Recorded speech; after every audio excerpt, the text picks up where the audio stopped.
يفقه قولي. اللهم علمني ما جهلت وذكرني ما نسيت. Amma ba'd.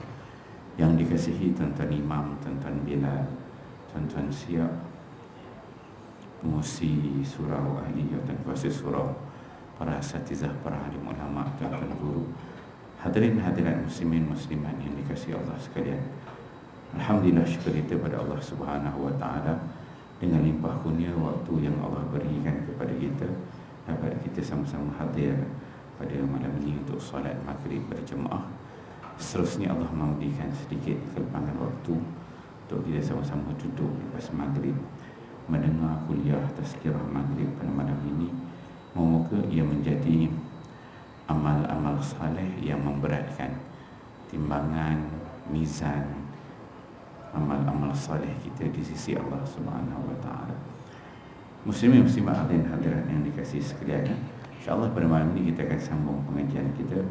Kita menggunakan kitab sebuah karya Imam Al-Ghazali, iaitu dengan tajuk Di Balik Tabir Kematian, yang mana tajuk ini merupakan bab yang terakhir dalam kitab yang agung, iaitu Ihya Ulumuddin, berjilid-jilid. Maka tajuk yang terakhir dalam Ihya itu, Al-Imam Al-Ghazali diletakkan tajuk Zikru Al-Maut wa ma ba'dahu, itu mengingati kematian, wa ma ba'dahu, dan apa yang berlaku selepas kematian. Maka kitab ini diletakkan tajuk dengan Di Balik Tabir Kematian. Dia membahagikan kitab ini kepada dua bahagian, iaitu sebelum kematian dan juga selepas kematian. Dan kuliah kita yang terakhir di surau ini ialah pada 24 hari bulan 12 yang lalu, iaitu pada bulan lepas. Kita berada pada muka surat 33. Kita berada pada muka surat 33. Kita telah membicarakan tentang bab yang pertama, iaitu kematian dan dorongan untuk selalu mengingatinya. Al-Imam Al-Ghazali telah membahagikan manusia ini kepada beberapa bahagian, kepada 4 jenis manusia. Dan Imam Al-Ghazali membawakan kita bagaimana supaya hati kita ini selalu ingat kepada kematian, keutamaan mengingat kematian. Itu yang diangkat oleh Imam Al-Ghazali. Kemudian yang dibawakan dalam bab yang kedua, apabila kita ingin mengingati kematian, maka masalah yang biasa berlakunya adalah kita ini terikat dengan kehidupan di dunia. Maka Imam Al-Ghazali diletakkan bab yang kedua, diletakkan tajuk keutamaan sedikit angan-angan. Keutamaan sedikit angan-angan memberikan gambaran bagaimana kita kena kurangkan perkara-perkara yang berkait dengan dunia, supaya kita ingat banyak dengan kehidupan akhirat. Bukan bermaksud kita tak boleh ada angan-angan, tetapi keutamaan sedikit angan-angan, kita kurangkan angan-angan dengan dunia. Dan dimulakan dengan bahagian jangan tenggelam dalam angan-angan, kemudian faktor yang menimbulkan banyak angan-angan dan cara mengatasinya. Itulah tajuk yang sedang kita bahaskan. Apakah ada faktor yang menimbulkan banyak angan-angan, dan juga bagaimana cara untuk kita mengatasinya. Dan pada kuliah yang lalu kita telah membicarakan faktor yang pertama. Imam Ghazali dia letakkan ada 2 faktor yang menjadikan manusia ni dia banyak angan-angan. Yang pertama kata Imam Al-Ghazali ialah faktor cintakan dunia. Maksudnya sebagai manusia ni, kita ni normal sebagai manusia, dia akan ada perasaan cintakan kepada dunia. Dan cintakan kepada dunia ni adalah faktor yang pertama, faktor yang besar yang menyebabkan kita ni banyak angan-angan.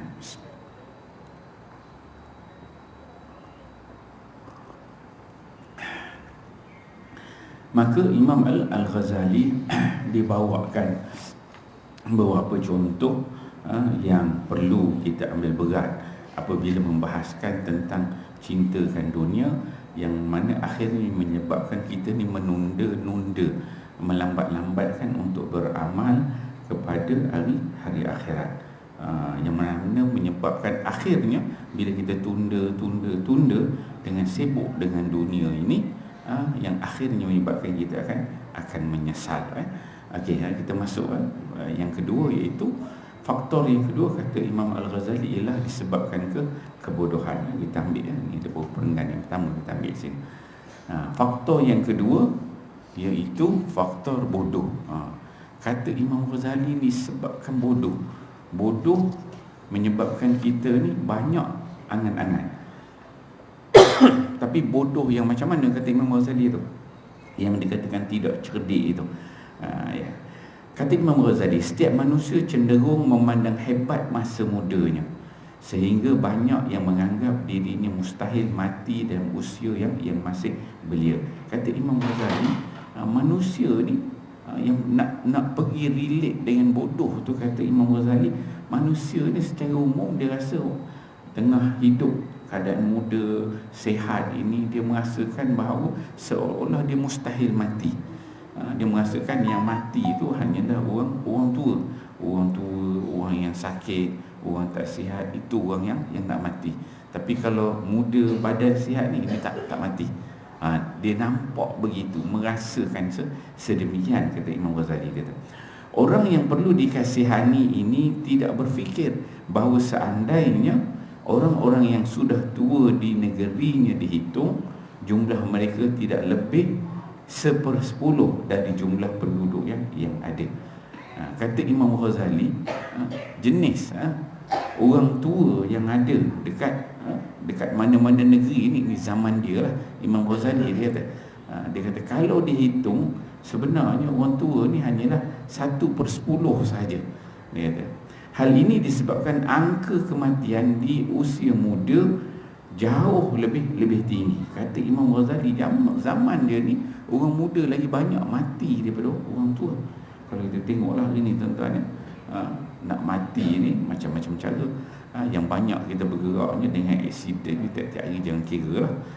Aksiden naik motor, naik kereta, jatuh pokok, masuk longkang, kena empak dengan LRT, tak pasal-pasal. Macam-macam style. Bila masa boleh mati.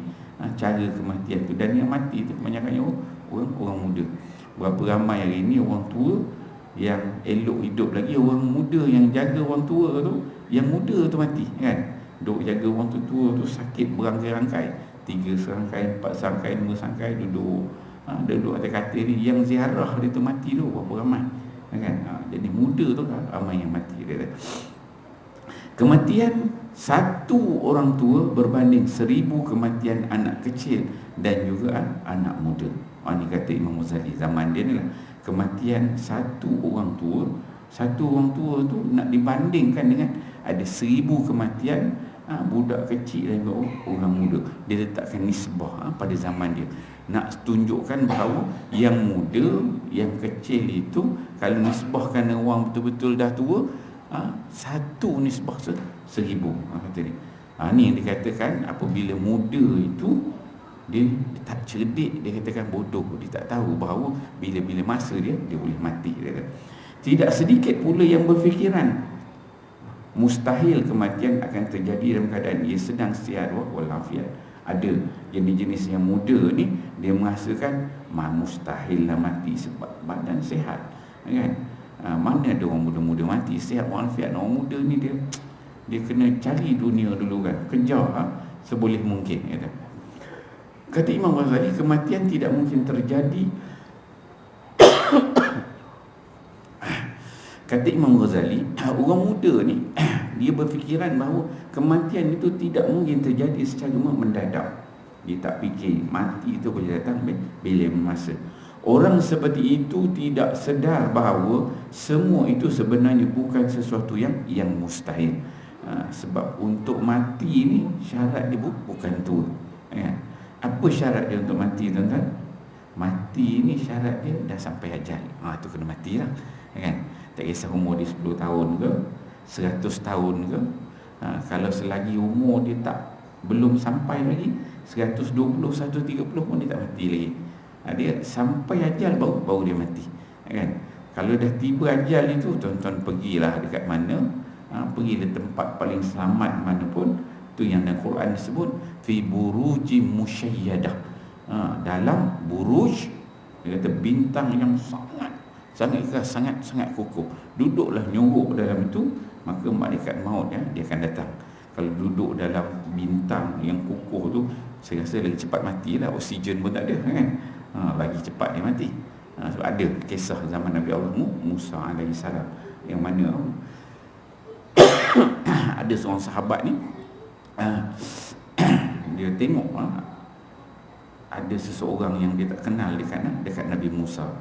Kemudian dia minta supaya Nabi Musa sorokkan dia kepada satu tempat yang lain. Kemudian Nabi Musa minta doa, dia dihantar ke satu tempat yang asing lah, burujim musyayyadah, satu planet, tempat yang tak ada orang. Jadi yang datang sebenarnya itu adalah malaikat maut. Sebab malaikat maut dia terkejut. Dia kata, masa untuk aku ambil nyawa kau ni dah sampai dah ni, tinggal beberapa saat je lagi. Kenapa kau ada kat sini? Sebenarnya aku nak ambil nyawa kau dekat tempat sana tu, kan? Jadi betul dia doa, memang Allah Ta'ala hantar dari sana, betul malaikat maut ambil dia terus, kan? Okay. Orang seperti itu tidak sedar bahawa semua itu sebenarnya bukan sesuatu yang mustahil. Sebab kalau hal itu mustahil, maka sakit mendadak juga mustahil. Dia kata, padahal kenyataannya setiap penyakit itu muncul secara mendadak. Jadi kita boleh tengoklah hari ini, penyakit itu muncul secara mendadak. Betapa ramai kawan-kawan kita pada hari ini tiba-tiba check dah stage 4, kan? Stage 3, stage 4, last stage, kan? Tengok tiba-tiba dah berapa? Tengok kanser tahap 4. Kanser apa? Colon, kanser itulah. Tiba-tiba ni dah kena penyakit jantung dah berapa. Tengok-tengok, cek-cek, sakit-sakit, cek, tersumbat lah, 5 line tersumbat terus, kan? Tengok badan sihat macam fit aja, kan? Mendadak aja, boleh berlaku. Dan memang berlaku, kita tengok setiap hari. Dan jika ia sedang sakit, bukanlah mustahil pula bakal membawa kepada kematian. Dan jika ia sedang sakit, kalau seorang tu pula sakit, bukan mustahil bahawa sakit itu membawa kepada kematian. Jadi waktu sihat pun boleh sakit, mustahil. Tak mustahil sihat boleh mati bila-bila masa. Tak mustahil waktu sihat tiba-tiba dapat penyakit yang mendadak menyebabkan kematian. Apatah lagi kalau dia sedang sakit, pasti kematian itu boleh datang dengan lebih cepat, kata. Okey. Kemudian kata Imam Ghazali, seandainya orang yang lalai ini, ni jenis orang muda yang lalai, tak ingat kepada kematian ini, orang yang lalai ini sedikit mahu berfikir dan sedar bahawa kematian itu tidak dapat diketahui bila datangnya, tentu ia akan segera insaf dan bersiap menghadapinya. Kata Imam Ghazali, seandainya orang yang lalai ini, yang dikatakan lalai, dikatakan orang yang bodoh, tak nak berfikir tentang kematian ni, kalaulah dia nak berfikir sedikit, kan, dia gunakan otak dia sikit, kan, dia berfikir untuk apa? Supaya dia ni sedar bahawa mati tu tak tahu bila datangnya. Tentulah dia akan jadi insaf. Jadi insaf dan bersiap menghadapinya. Bagi orang yang tak nak ingat kematian ini. Sebab apa? Kata Imam tadi, dia tak nak guna otak dia langsung, tak nak berfikir langsung. Dia tu okey, sihat, biarlah orang tua ni yang bersiap sedia. Orang pergi masjid, pergi surau ni, biarlah orang nak bertaubat, orang nak mati. Kita muda-muda ni enjoy dulu, kan? Dia tak nak berfikir sedikit pun. Kata Imam Ghazali, kalau dia nak berfikir sedikit pun, menak dia guna otak dia fikir, maka dia akan sedar bahawa kematian itu boleh datang bila-bila masa. Tak tahu waktu dia bila. Dan bila dia faham benda tu, maka dia akan datang keinsafan dalam diri dia untuk menyebabkan dia bersiap sedia untuk bertemu dengan kematian. Kematian itu boleh terjadi pada usia muda ataupun tua, baik di musim dingin ataupun di musim panas, di musim gugur atau di musim bunga, dan pada siang hari atau malam hari. Kata Imam Ghazali, mati ini boleh datang bila masa, pagi, petang, siang, malam, musim sejuk, musim panas, tak kira masa, musim gugur ke, musim bunga ke, kalau dah tiba masa mati itu dia akan sampai, kata Imam Ghazali. Dia akan tetapi, kata Imam Ghazali, kebodohan, ni Imam Ghazali dibawakan, Kebodohan satu, kemudian dan rasa cinta dunia, ada dua dia kata. Imam Ghazali, disebabkan dia bodoh dan rasa cinta dunia telah membuatnya banyak berangan-angan, dia kata. Hingga ia lalai memikirkan bahawa sebenarnya kematian telah dekat, kata. Ia tahu bahawa kematian pasti akan tiba, tapi ia tak mahu memperhitungkan bahawa kematian itu akan datang setiap saat, bila-bila masa sahaja. Kata Imam Ghazali, dia letakkan dua faktor terus. Satu, disebabkan dia ni bodoh tadi, tak nak berfikir, tak nak guna otak, kan? Kedua, sebab cinta kan dunia, kata. Ia rajin menghantar jenazah, tetapi tidak pernah menyedari bahawa suatu saat jenazahnya akan dihantarkan. Dia duduk hantar je jenazah orang, tapi dia tak terfikir bahawa jenazah dia akan dihantar satu hari nanti. Saya pernah dulu masa jadi imam dekat Ceras. Ceras ni dia satu, dekat Kajang tu ada penjara Kajang. Jadi masa tu saya pernah jadi imam dekat Batu Sembilan Ceras tu. Ada yalah, bila jenazah tu mati dekat Kajang tu, jadi antara tempat dia akan hantar untuk tanam dekat Ceras tu lah, sebab dekat dengan Kajang, Batu Sembilan. Jadi jenazah ni jenazah yang nisab dadah, mat fit ni mati. Jadi bila dia mati tu, jadi kami ni yang jadi AJK, jadi imam, kita uruskanlah jenazah tu, tapi dia dah siap pack, dah siap bungkus semua, kita just semayang tu tanam. Dah semua, dah kita semayang, bawa atas bereng jenazah, bawa turun. Dia punya kubur dia sebelah masjid. Seorang tu sampai dekat lubang tu, tengok tukang korek tu. Tukang korek itu kawan dia. Dia punya keadaan itu, tuan-tuan, kita tengok, dia kata ini pun tak lama dah lepas penitan dia dah. Dengan kaki dia berbalut-balut, dia orang isap dadah kan. Cucuk sana, cucuk sini, ini dah bengkok, singut sini menanam. Saya duduk tengok, saya bertanya, ni siapa ni? Dia kata, ini kawan dia mati. Dia kata, dia tukang korek lubang kubur. Saya tengok tak lama dah lepas penitan dia dah, kata. Jadi itu yang Imam Ghazali sebut, dia korek kubur jenazah ke kawan dia, tak lama turn dia. Dia bukan ada perasaan insaf bila kena penyakit ni, isap dadah tu kan. Okey.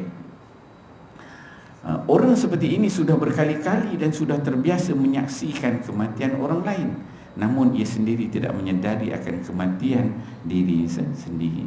Tuan-tuan, sebab itu bila kita pergi menghantar jenazah, benda paling penting yang kita nak dapat bila kita hantar jenazah ini ialah kita dapat tazkirah, peringatan. Sebab itu ada dua kelebihan orang yang menguruskan jenazah. Satu, kalau dia salatkan dapat satu qirat.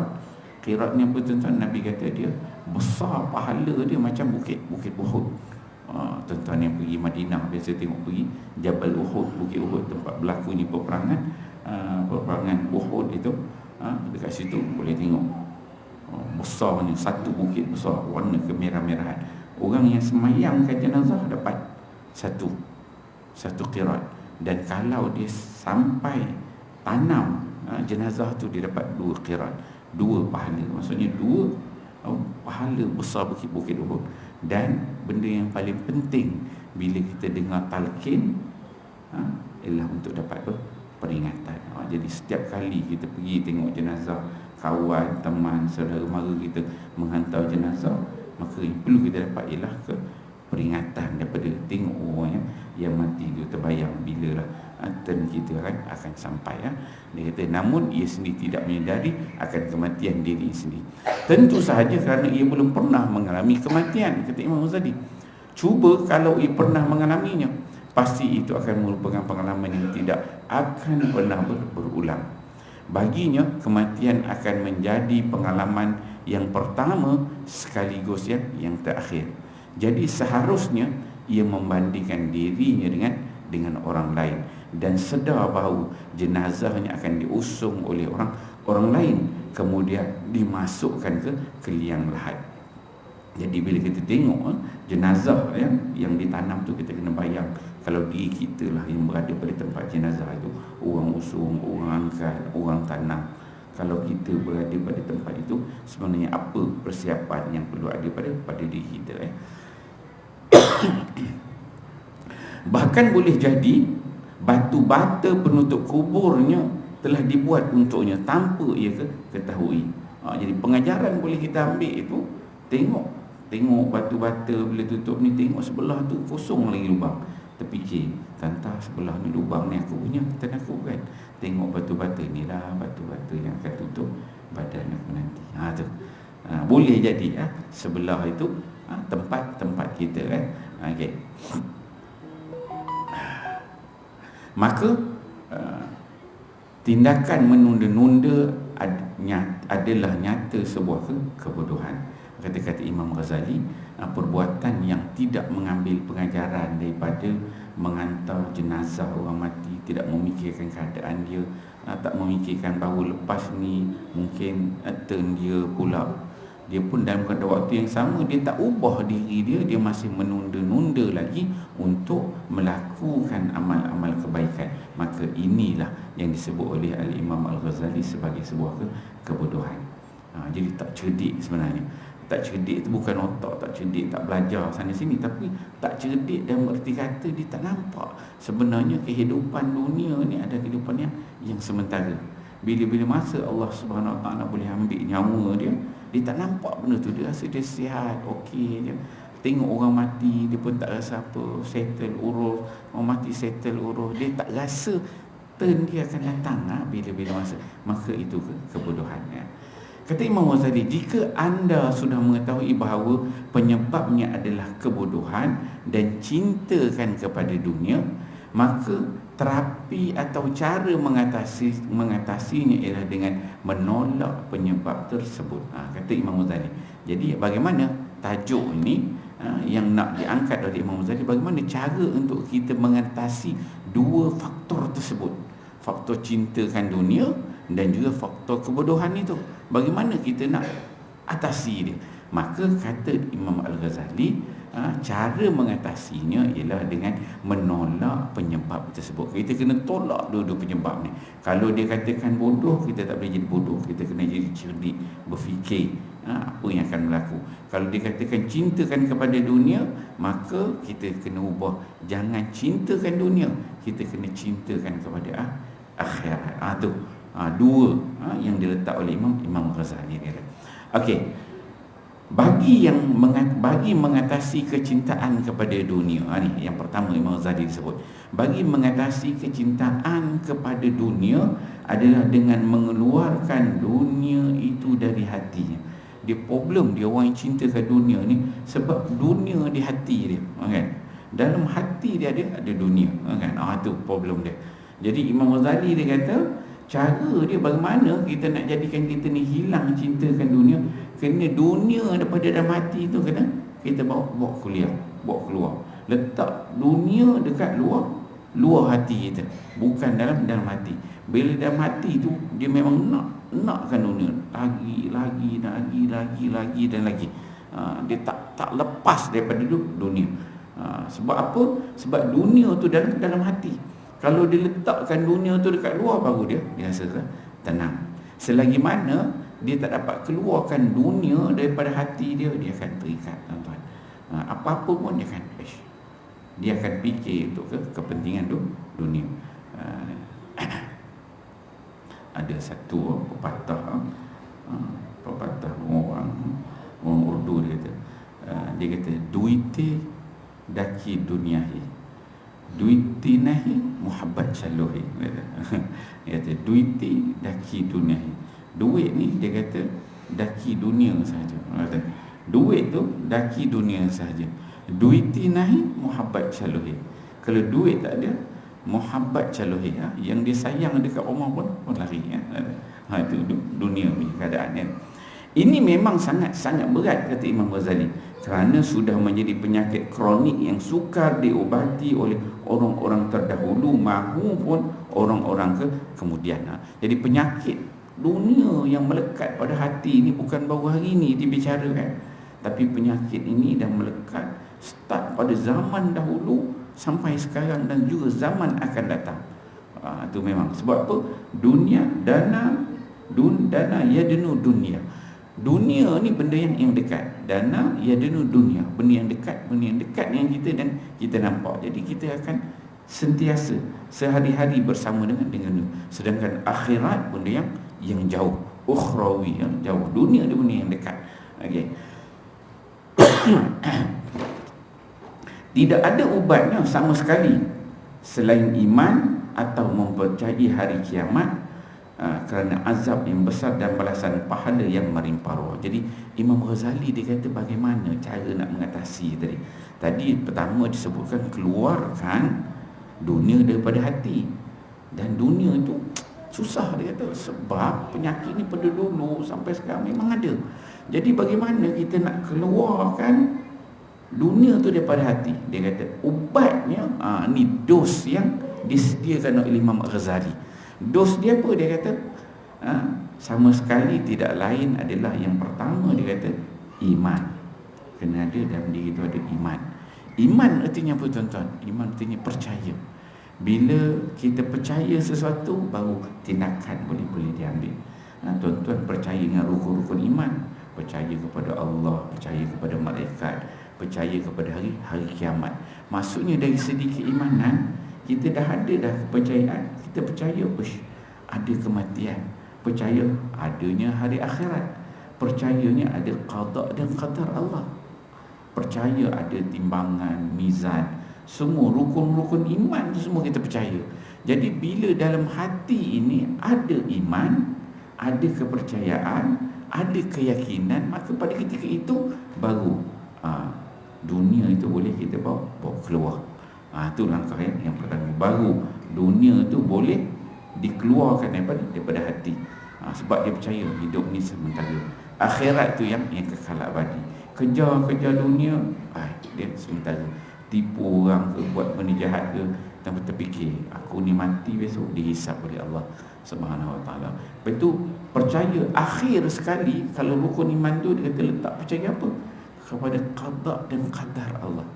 Maksudnya ketentuan rezeki kita ni Allah Ta'ala dah tentukan. Jadi kenapa perlu kita bersusah payah, berangan-angan? Ini kita berbicara tentang angan-angan. Kenapa perlu kita bersusah payah sehingga kita meninggalkan benda yang sepatutnya kita kejar? Yang sepatutnya kita kejar ialah akhirat. Itu yang dalam Quran Allah Ta'ala sebut wabtaghi fima atakallahu darul akhirah. Allah Ta'ala sebut kamu hendaklah cari, rebut apa yang Allah sediakan untuk kamu di hari akhirat. Wabtaghi fima atakallahu darul akhirah. Itu yang Allah ulang-ulang, Nabi ulang-ulang, kena kita cari yang akhirat. Kemudian Allah Ta'ala sebut wala tansa nasibaka minad dunya. Jangan kamu sampai terlupa bahawa di dunia ni ada sedikit, ada juga bahagian kamu. Kamu duk cari akhirat sampai terlupa dunia, jangan sampai macam tu. Allah Ta'ala kata yang penting cari akhirat, tapi jangan lupa ada bahagian kita dekat dunia. Dunia tu bukan keutamaan. Keutamaan apa? Akhirat. Ini dikatakan jangan utamakan angan-angan dengan dunia tu. Utama kita cari apa yang kita buat ni, hendaklah kita sediakan bekal kita untuk bertemu dengan Allah Subhanahu Wa Taala. Bangun pagi, tuan-tuan boleh fikir, start pada aku buka mata sampai aku pejam mata, mana benda perkara yang aku buat ni boleh jadi pahala untuk akhirat. Itu kena fikir. Bangun, start buka mata sampai pejam mata, sehari tu boleh buat checklist. Yang ni amal saleh, ini juga amal saleh, ini juga amal saleh. Pastikan semua benda yang kita buat tu dia ada nilai amal saleh di sisi Allah. Tuan-tuan kerja, tuan-tuan pergi beli barang, tuan-tuan sapu rumah, tuan-tuan masak dekat rumah, apa-apa benda yang tuan-tuan buat, pastikan dia menjadi ibadah.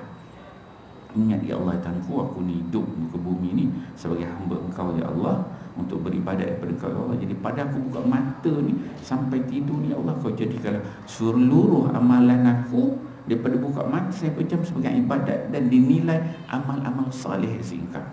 Tak boleh kita bayangkan bahawa amal soleh tuan-tuan datang dengan kuliah agama, solat maghrib, solat sunat, solat tahajud, keluar duit infak, sedekah, itu je amal soleh. Tak kena. Semua benda yang kita buat, tuan-tuan pergi beli barang, keperluan anak-anak, pergi urus, pergi bekerja, bawa Grab ke, kan, pergi hantar barang orang, buat urusan pejabat, bos kata kena pergi sana pergi sini, dekat pejabat kita buat berurusan dengan orang lain. Semua itu kita niatkan, ya Allah, aku jadikanlah niat ibadah dan amal soleh di sisi Engkau. Dan sebelum kita tutup mata, kita boleh kira lagi, hari ni tadi aku kerja, memang semua ni aku niat dia lillahi ta'ala. Ini semula bekal-bekal ini aku buat. Jadi tuan-tuan, bila ada dalam diri tu begitu, kita pun tak buat jahat dengan orang, kita pun tak tipu orang, kita pun tak ambil duit orang, kita buat dengan penuh ikhlas. Kalau kita jaga dekat kaunter pendaftaran tu relax, kita pun tenang, bersabar. Tak adalah kita nak maki hamun orang, kan? Tengok itu tak kena, ini tak kena, kan? Orang nak marah orang, kan? Kita lah hero, kita lah paling hebat. Kalau kita sebagai seorang bos, tengok kita akan gunakan kuasa kita begitu begini, tak kena, kan? Ni semua berlaku. Tapi kalau kita nilaikan dia sebagai ibadah, cara kita ambil tindakan tu berbeza. Satu-satu step tu. Sebab apa? Bila ada yakinan dia, bila ada keimanan. Itu yang Imam Ghazali sebut, tidak ada ubatnya sama sekali selain iman. Ada kepercayaan atau dia ada mempercayai hari kiamat. Dia percaya hari kiamat. Bila percaya hari kiamat ni, apa impact percaya hari kiamat ni? Dia satu, bila percaya hari kiamat ni, dia percaya aku satu hari akan mati. Dan impact lagi, hari bila aku mati, nanti akhirat aku kena hisap. Apa lagi bila kena hisap? Kalau aku ni banyak dosa, nanti kena masuk neraka, kena bakar, kan? Dia ada percaya itu. Maka dikatakan, atau mempercayai hari kiamat kerana azab yang besar dan balasan pahala yang melimpah ruah. Satu, percaya akhirat disebabkan takut buat benda-benda dosa. Kedua, kalau untuk kebaikan pula, dia percaya dengan hari kiamat. Dia percaya, aku kena buat benda amal-amal soleh, aku buat ni besok akhirat kiamat dapat pahala gini, aku buat benda ni nanti kiamat, aku bangun besok dia hisap begini, aku buat gini besok. Kena ada itu. Satu, confirm kita ada, ulama disebut kena ada khauf dan juga rojak. Khauf maksudnya kita takut amal-amal jahat, dosa, kesalahan kita buat yang akan kita tanggung di akhirat kelak besok. Kedua, kita ada rojak, kita mengharapkan belas rahmat Allah Subhanahu Wa Taala. Amal-amal kebaikan yang kita buat itu dinilai sebagai amal-amal yang soleh, pahala yang melimpah ruah di sisi Allah Subhanahu Wa Taala. Jadi dikatakan percaya kepada hari kiamat tu ada dua. Satu, takutkan azab Allah. Yang kedua, kita mengharapkan balasan pahala yang banyak. Okey, kemudian kata Imam Ghazali, semakin kuat keyakinan seseorang terhadap hal itu, maka semakin cepat kecintaan kepada dunia lenyap daripada dirinya.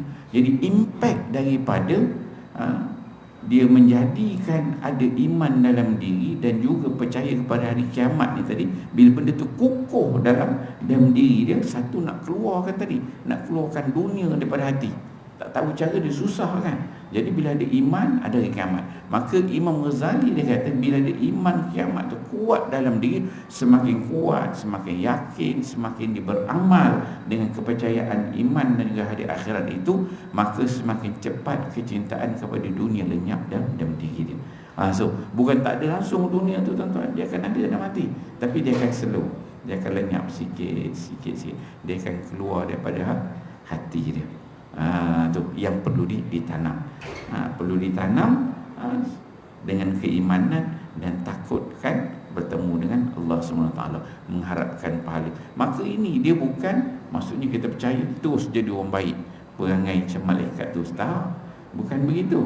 Tapi Imam Ghazali, kuatnya keyakinan itu terhadap hal keimanan dan percaya kepada akhirat itu, maka kecintaan kepada dunia tu dia akan lenyap sikit daripada hati. Okey.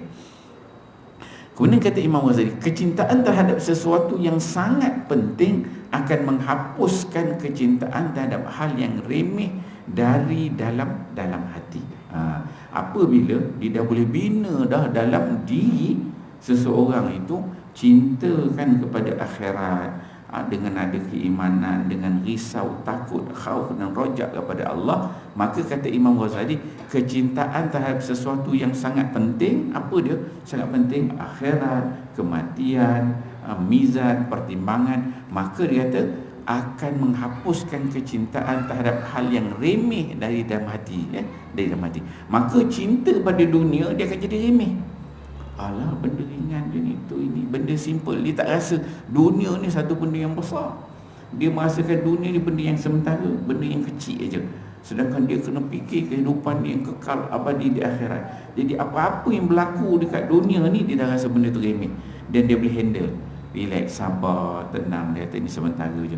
Allah Ta'ala uji macam-macam, uji begitu, uji begini. Allah Ta'ala bagi masalah kesihatan, Allah Ta'ala bagi masalah anak-anak, masalah suami, masalah isteri, masalah tempat kerja, masalah rumah, masalah jiran. Semua masalah ni dia boleh handle dengan tenang. Sebab dia merasakan semua benda ni adalah benda yang remeh, yang ada dalam hati. Nak dapatkan kekayaan, dia tak fikir benda tu benda besar, benda tu benda remeh di dunia. Ada benda yang lebih besar lagi. Dia nampak iman dan juga kematian yang bakal dia hadapi. Oleh kerana itu, ketika seseorang menyedari bahawa sesungguhnya dunia ini terlalu remeh bila dibandingkan dengan akhirat, maka ia akan segera menjauhi setiap kecenderungan kepada hal-hal yang bersifat duniawi. Bila dia dah dapat bina begitu, barulah dia akan rasa tenang. Jadi benda-benda dunia ni, ceritalah apa-apa benda orang duk kalut dunia, dia dengar terrelax, tenang. Perasaan dia tidak berkobar-kobar, beriri untuk dunia. Relax, tenang, dia boleh kontrol. Kalau sebelum ini dia tak boleh dengar ada peluang, ada projek baru lah, kena grab ni, kita kena ambil. Oh ni ada gini, oh ni ada peluang gini. Oh semua benda dia nak sapu kan. Ada je ruang dan peluang, dia akan sapu untuk nampak dah habuan dunia. Tapi bila dia dah ada keimanan dan ingat akhirat tu, dia slow, dia agak bertenang. Dia kata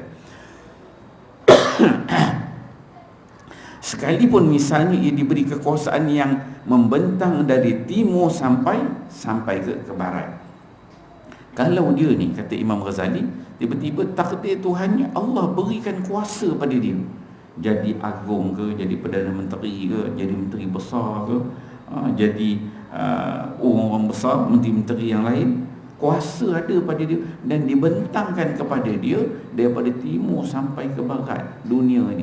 Maksudnya dia boleh buat apa benda dia nak buat, kuasa ada pada dia, tapi dia tidak terikat, terpengaruh dengan dunia. Sebab apa tadi? Dia dah berjaya mengeluarkan dunia daripada hati dia. Dia kata betapa tidak, baginya yang boleh ia miliki dari dunia itu sangat sedikit. Apa yang boleh dia cari dunia, kalau kuasa besar pada dia, dia kata hanya sikit saja. Lagi penuh noda dan kotoran. Dan dia nampak kalau kuasa tu ada pada dia, satu dah sedikit dunia, dan kalau dia cari dunia tu, dia dapat faham, ini hanyalah noda dan juga kotoran.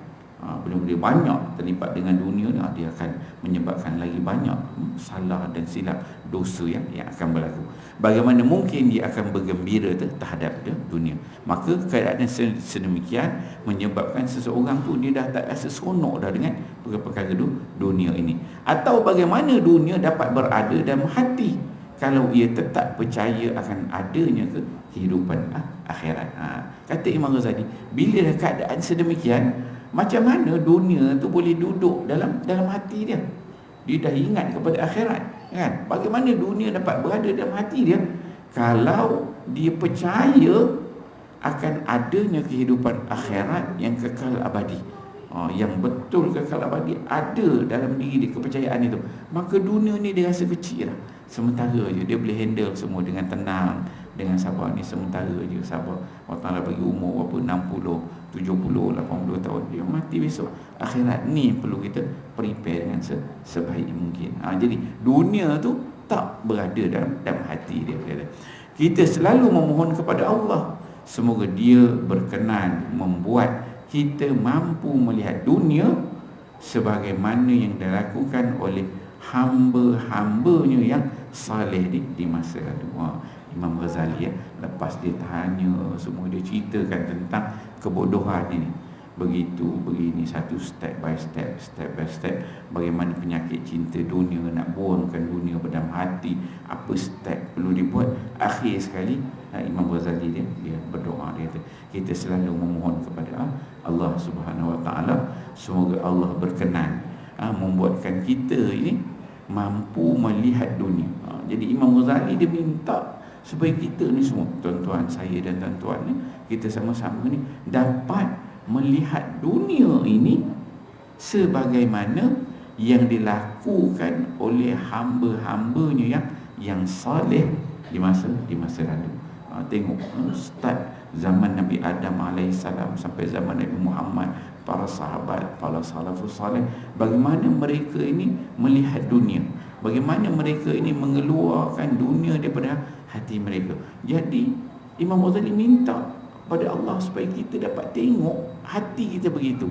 Bagaimana Nabi itu dia rasa dunia ni tak penting, bagaimana sahabat dulu merasakan dunia ni yang sementara. Kita nak rasa feel benda itu. Kita tak dapat rasa. Itu yang para ulama disebut man lam yazuk la yadri. Siapa tak rasa dia tak tahu.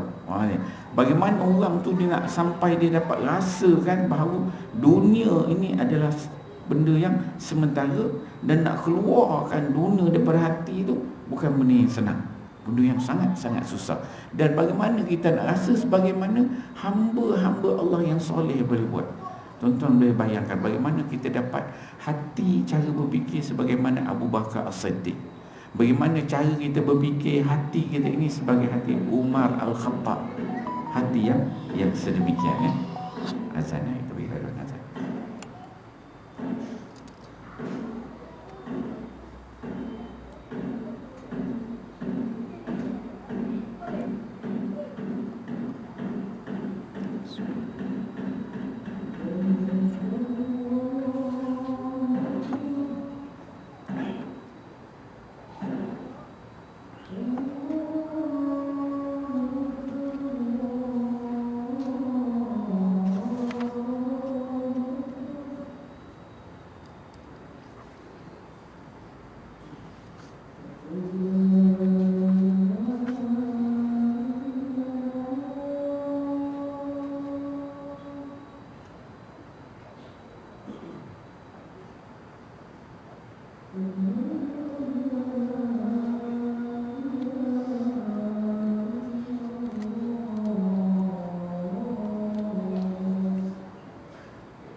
Muslimin muslimat dan hadirat yang dikasihi sekalian, alhamdulillah pada malam ni kita membicarakan tentang faktor yang kedua yang menimbulkan banyak angan-angan dan bagaimana cara mengatasinya.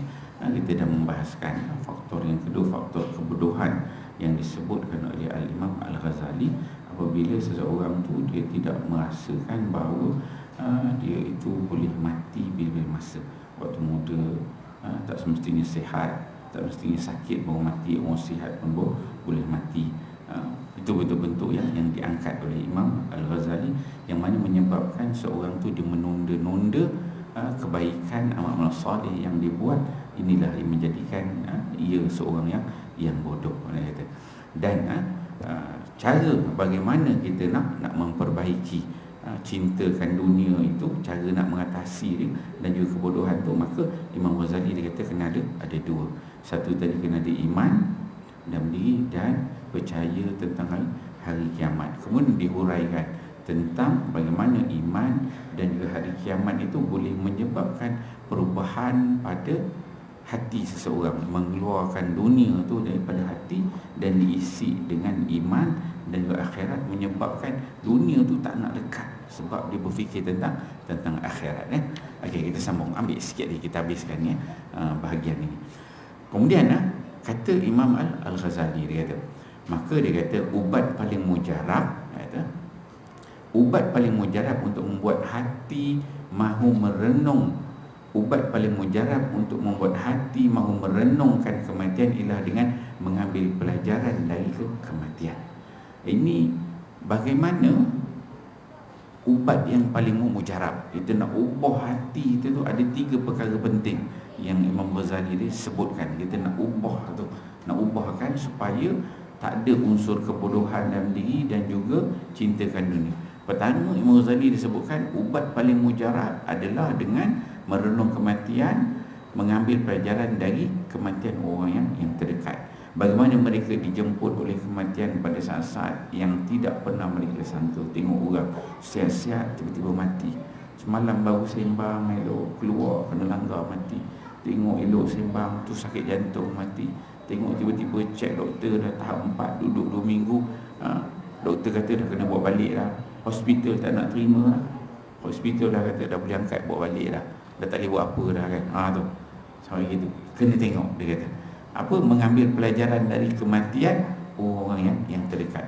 Orang yang selalu dalam keadaan siap sedia dijemput kematian, ia benar-benar telah memperoleh keuntungan yang sangat besar.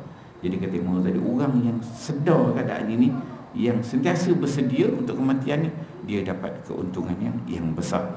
Sebaliknya orang yang tertipu oleh angan-angan yang banyak, ia benar-benar telah rugi. Itu yang pertama, mengambil pelajaran dari kematian. Kemudian kata Imam Ghazali yang kedua pula, oleh kerana itu setiap saat hendaklah seorang itu memperhatikan anggota. Yang kedua kata Imam Ghazali ialah kita kena selalu berfikir tentang bagaimana anggota atau organ-organ tubuh kita ini, dan renung bagaimana semua itu pasti akan dimakan oleh cacing. Kalau kita ni mati, tengok anggota badan, tubuh badan kita ni semuanya akan dimakan oleh cacing, dimakan oleh cacing. Dan bagaimana tulang-tulang akan hancur lebur. Hendaklah pula ia merenungkan bagaimana cacing-cacing itu akan mula memamah biji mata yang sebelah kanan, yang sebelah kiri. Terbayang baring tu dah mati, datang cacing makan mata kanan, kiri, kulit-kulit semua cacing dia makan, dia kata. Sebab tidak ada bahagian dari jasadnya yang akan luput dari santapan cacing-cacing. Pada saat itu tidak ada lagi yang dimiliki selain itu yang apa yang dia terbayang. Bila kita boleh bayang gitu, kita bayang kita di baring dah mati, duk makan dengan binatang dalam dan kubur tu. Masa tu tak ada apa dah yang tinggal selain apa? Ilmu dan amal yang saleh yang pernah dilakukan secara ikhlas demi memperolehkan keridaan Allah Subhanahu wa taala. Itu kita kena ingat yang hadis Nabi sebut, idza mata ibn adam inqata amaluhu illa min salat. Bila mati anak Adam tu, habis, putus semua. Apa yang dibawa ada 3 perkara. amal soleh, sedekah jariah, dan anak soleh yang mendoakan. So kalau dia ada ilmu yang bermanfaat, yang orang gunakan ilmu itu, dia kata sedekah jariah. Sedekah jariah ni satu, kita ada duit sedekah, dia jariah berjalan tu. Ataupun ilmu yang bermanfaat, kita ajar ilmu, orang duk guna, pakai je ilmu yang kita ajar tu. Ilmu tu bukan ilmu orang kata ilmu akhirat aja, semayang, solat, tak, ilmu dunia. Bagaimana contohnya tuan-tuan ada kepakaran dalam pertanian, macam mana cara nak tanam pokok supaya pokok ni buah dia cantik, tak makan diulat, besar semua. Ilmu yang bagus. Maka tuan-tuan ajar orang akan belajar tanam elok. Orang akan dengan itu orang boleh jadi kaya, boleh jadi baik, boleh infak, boleh sedekah. Maka itu amal saleh. Walaupun ajar tanam pokok je. Tuan-tuan, bahagian IT, contoh bahagian yang banyak tahu tentang teknologi ni, tengok datang surau ni. Alah, kita ni ada kepakaran IT, tengok ni kalau buat gini cantik lah, buat gini cantik. Kita infakkan ilmu yang ada. Tuan-tuan offer diri, datang jumpa pengurusi, ejek saya ni letih sikit bab IT ni, boleh saya bantu, saya just gini. Tu kita bantu jaga main. Itu ilmu yang bermanfaat. Jangan kita datang surau ni tak kena dia ni, Bilal tak buat kerja, imam tak buat kerja, pengurusi tak buat kerja, AJK kan. Datang dia jadi auditor kan. Datang surau dia audit, tu tak kena, ni tak kena, kipas tak jalan ni, betul. Jadi auditor tak. Kita kena fikir apa ilmu yang ada pada kita boleh manfaatkan dan boleh jana pahala untuk kita akhirat. Kan? Bukan jadi auditor je.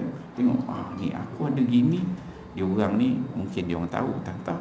Dia orang ni, yalah, mungkin aku boleh bantu lebih ni, bagi cantik. Tu amal saleh.